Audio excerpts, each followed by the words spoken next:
নমস্কার। আজ ভালোবাসার দিনে কবি ব্রতীন সরকারের সাম্প্রতিক বই আমাকে নাও গাছ কর থেকে একটি কবিতা শীত ও চুমু বিষয়ক পাঠ করছি।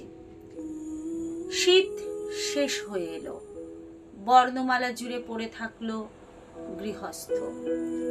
বহুদূর ভেঙে রিজু হচ্ছে অকাল বোধন, ঠোঁট নিঃসন্দেহে আন্তরিক স্মোকিং জোন।